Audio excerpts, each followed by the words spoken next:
Marketing episode 2. உங்கள் small பிஸ்னஸை இப்படி மார்க்கெட்டிங் பண்ணி பாருங்கள், சூப்பராக ஒர்க் அவுட் ஆகும். உங்கள் பிஸ்னஸ்க்குள்ளே அஃப்லியேட் மார்க்கெட்டிங் கொண்டு வர முடிஞ்சால் டெஃபினட்டாக பிஸ்னஸ் க்ரோத் ஆகும்.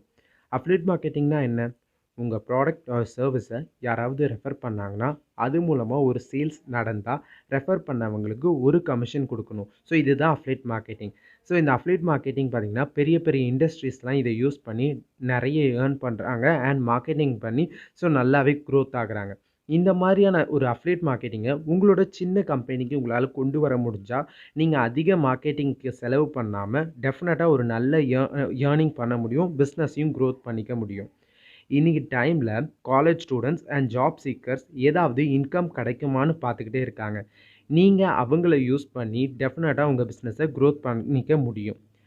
நீங்கள் அவங்களுக்கு சொல்ல வேண்டிய ஒரே விஷயம், உங்களால் ஒரு சேல்ஸ் நடந்தால் இத்தனை % கமிஷன் உங்களுக்கு நாங்கள் கொடுப்போம் அப்படின்னு நீங்கள் சொன்னாலே போதும், அவங்க உங்கள் ப்ராடக்டை சேல் பண்ண ஆரம்பிச்சிருவாங்க. ஸோ அவங்களுக்கு உங்கள் ப்ராடக்டை பற்றி சேல் பண்ணணுன்னா முதல்ல நீங்கள் அவங்களுக்கான ப்ராடக்ட் நாலேஜ் அண்ட் ட்ரைனிங் கொடுக்க வேண்டியதாக இருக்கும். இது கூட நீங்கள் தனித்தனியாக கொடுக்க தேவையில்ல. ஒரு வீடியோ எடுத்து வச்சிட்டிங்கன்னா போதும், ஒரு கிளியராக ஸோ உங்கள் ப்ராடக்டை பற்றியான விஷயம் அண்ட் எப்படி சேல்ஸ் பண்ணணும் எல்லா விஷயத்தையும் கிளியராக ஒரு வீடியோவில் போட்டு வச்சிட்டிங்கன்னா ஸோ இந்த மாதிரி இன்ட்ரெஸ்ட் இருக்கிற கேண்டிடேட் உங்களை தேடி வரும்போது ஸோ நீங்கள் அவங்களுக்கு ஷேர் பண்ணி விட்டிங்கன்னா போதும் அந்த வீடியோவை. அதை பார்த்துட்டு அவங்க சேல்ஸ் பண்ண ஆரம்பிச்சிருவாங்க. ஸோ அவங்களால நடக்கிற அந்த சேலுக்கு நீங்கள் ஒரு கமிஷன் கொடுத்தா போதும். ஸோ ஒரு ப்ராடக்ட் சேல் ஆனதுக்கப்புறம் கொடுத்தா போதும். ஸோ இதனால் பார்த்தீங்கன்னா நீங்கள் வேஸ்ட்டாக ஹையர் பண்ண தேவையில்ல.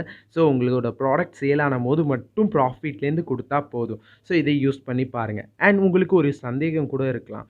ஸோ இந்த மாதிரி காலேஜ் ஸ்டூடெண்ட்ஸ் அண்ட் ஜாப் சீக்கர்ஸை நான் எப்படி ஐடென்டிஃபை பண்ணுறது, நான் எப்படி அவங்கள அப்ரோச் பண்ணுறது அப்படின்னு கேட்பீங்க. ஸோ யூடியூப்லேயே பார்த்தீங்கன்னா ஜாப் வீடியோஸ்னே போஸ்ட் பண்ணிக்கிட்டு இருக்காங்க, ஜாப் இன்ஃபர்மேஷன். ஸோ இந்த மாதிரி யூடியூபர்ஸை நீங்கள் ஈஸியாக அப்ரோச் பண்ண முடியும். அவங்கள நீங்கள் அப்ரோச் பண்ணி ஸோ இந்த மாதிரி எங்கள் கம்பெனியில் அஃப்லியேட் மார்க்கெட்டிங் ப்ரோக்ராம் பண்ணுறோம்.